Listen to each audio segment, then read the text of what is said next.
Chris, what's your thoughts on that game and how it all panned out? Yeah, look, I thought Hawthorn played a great game. I thought our first half was okay, but I thought if I was to be totally honest, I think they outworked us today. Particularly in the second half. I thought we made a lot of skill errors centre back that were a little bit unforced, not necessarily their pressure, but they were good enough to capitalise on them.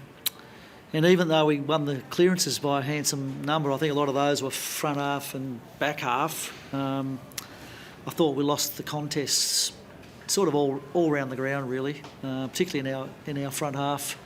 They were able to mop up and get the ball moving, and they played a really good brand today. We knew coming in they were dangerous if they can get the game on their terms, and in the second half they did. What is it about Hawks that they've got you the last 4 times? They obviously play a very big handball sort of game. Is that? Yeah, they haven't done that every time though. Like, this is something sort of newer. You know, there's been other games where they got us with kicking, so I can't put my finger on it.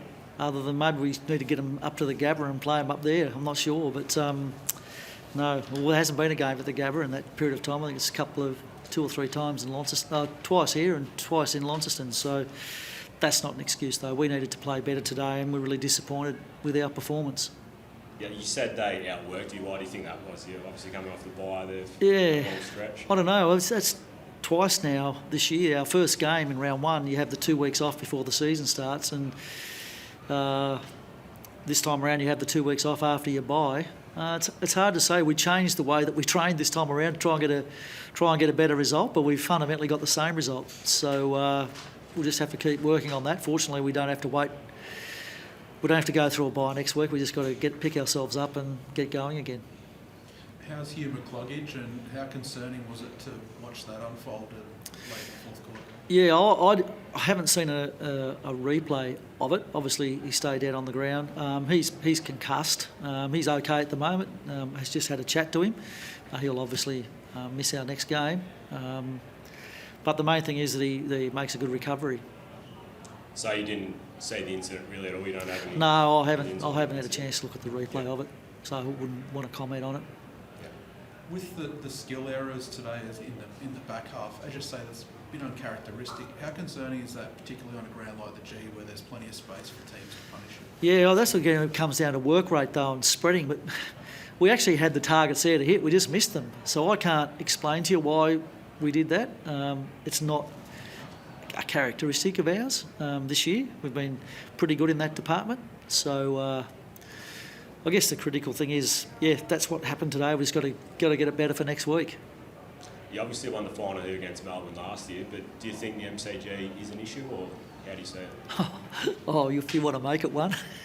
I mean, we didn't talk about it today. I felt last year we had some good performances here and some not so good performances. We'll try and do a better job the next time we come here. But it's fair enough that you asked that question. I'm not crook on you for asking it, but the answer is I don't know. We've been okay here as well, so we'll see what happens the next time we come here. Chris, Eric Hipwood, he's taken some criticism over the time since he's come back. He's had some good games. Do you take a bit of joy from seeing him leap into some marks today, kick some goals for you, and give you a fair target? Yeah, he was good today, Eric. He's probably the shining light. I think the criticism of him is unfair. His performances this year have been strong. We always judge forwards by how many goals they kick. His pressure game and his creating opportunities for others has been good all year. Today he got his own reward on the scoreboard, but generally speaking, he's had a terrific year. Dev Robinson and Pryor came in today. They've been playing pretty well in the VFL and they finally get their chance. How do you see those days? It wouldn't be fair for me to comment on individual players and their performances. I'd need to watch the vision. I think Dev was pretty competitive. Jackson played on the wing for a lot of the day, so it's always a little bit harder to assess because they play specific roles. So it wouldn't be fair for me to comment on his game at this point in time. And Daniel Rich was subbed out. Was that just strategic, or? Well, we had Kadeen Coleman sitting there who was fresh and plays in the same position, and Daniel got a bit of a knock on his leg, I think, in the third quarter. So we thought, why not bring him into the game?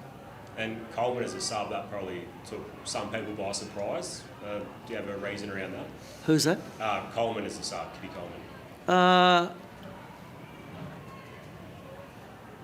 Sort of. Do you ask some people why they pick certain people as a sub every week? I mean, do I have to comment on every single player and every decision we made? He's played every game this year. Yeah, he has. He's played okay this year. His form hasn't been sensational. We felt like we wanted to see if get a little bit more run and dash off halfback with Darcy Wilmot, and we knew that Dylan Moore's got a really good tank, and we thought Darcy was a better matchup. So Kitty doesn't play wing, Darcy does, so we brought Pryor in. Does that explain it to you? Yeah. Yep. I've never been asked so many questions about selection before at a press conference. All good. Yep, thanks, Bruce. Thanks. No worries.